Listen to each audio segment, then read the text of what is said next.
तो वो दूर जाकर गिरता है। ओए अम्मा मर गया। ओए कोई इतनी जोर की भी लात मारता है भला? नहीं लेता तेरी घास, ठूस ठूस घास, मैं जा रहा हूँ। फिर मीठा वहाँ से निकलता है। दूसरी तरफ बिट्टू कसाई ढूंढ रहा होता है तो रास्ते में उसे मीठा मिलता है। भाई आप मुझे यहाँ के लग रहे हैं, ये बताएं कसाई कहाँ से मिलेगा? हमारे ठाकुर साहब ने 3 गाय ईद पर ज़िबा करवाने के लिए खरीदी हैं। ये सुनकर मीठे के जहन में एक आइडिया आता है। भाई साहब आप सही जगह आए हो। मेरा अब्बा कसाई है, आपकी 3 गायें तो वो एक झटके में ही गिरा देगा। वाह वाह वाह, ये तो कमाल हो गया। चले आप ठाकुर साहब के पास, उनसे आपको एडवांस पैसे ले देता हूँ, उनकी बुकिंग कर लें। फिर बिट्टू और मीठा वहाँ से निकलते हैं और ठाकुर साहब के पास आ जाते हैं और बिट्टू ठाकुर साहब को सारी बातें बताता है। वाह बिट्टू शाबाश, ये लो मीठे पूरे 10,000 रूपए और बाकी के पैसे जानवर ज़िबा करने के बाद। फिर मीठा पैसे लेकर खुशी खुशी वहाँ से निकलता है और घर आ जाता है। मीठे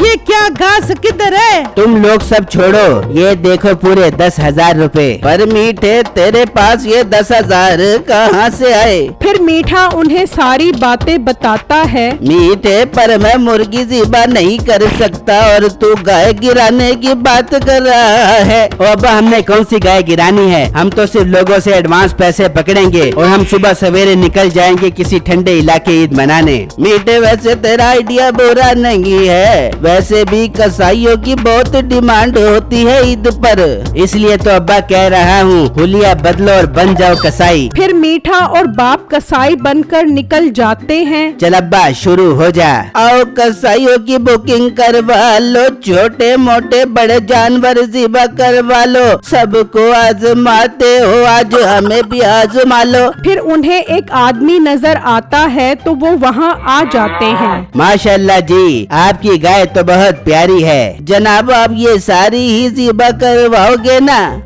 जी कसाई साहब, सब जानवर ज़िबा करवाने हैं। चलो भाई फिर एडवांस दे दो।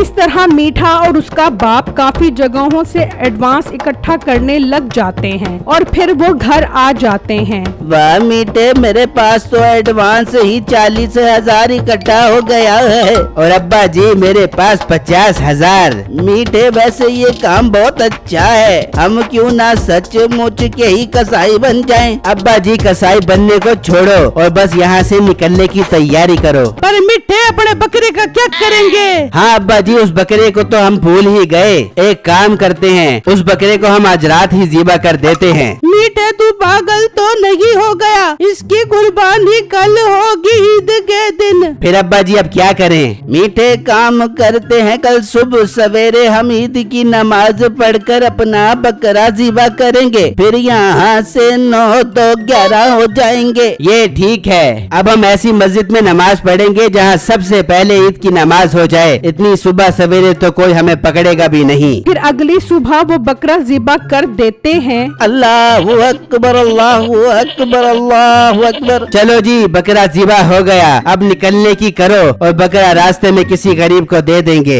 पर मीठे अंदर से सामान का बैग तो उठा ले। फिर वो सारा सामान उठा लेते हैं। मीठे जल्दी निकलने की कर, लोगों के फोन आ रहे हैं। फिर वो लोग जैसे ही बाहर निकलते हैं तो लोग वहाँ खड़े होते हैं और इतने में ठाकुर, बिट्टू और जोनी भी वहाँ आ जाते हैं। हैं आप लोग इतनी सुबह सुबह कहाँ भाग रहे हो बे? हम भाग तो नहीं रहे, हम तो आप लोगों की गाय ज़िबा करने जा रहे थे। अबे वो पूरी फैमिली के साथ गाय ज़िबा करने आ रहा था? हाँ जी, आप लोगों के जानवर बहुत तगड़े हैं ना, इसलिए पूरी फैमिली के साथ गिराने जा रहे थे। अबे अब तो तुम लोगों को हम मिलकर गिराएंगे और तुम्हारी कुर्बानी करेंगे। चलो आओ शुरू हो जाओ। फिर वो सब उनकी खूब पिटाई करते हैं। मेरे चैनल को लाइक, कमेंट और लाजमी सब्सक्राइब कीजिएगा और आप सबको बहुत बहुत ईद मुबारक।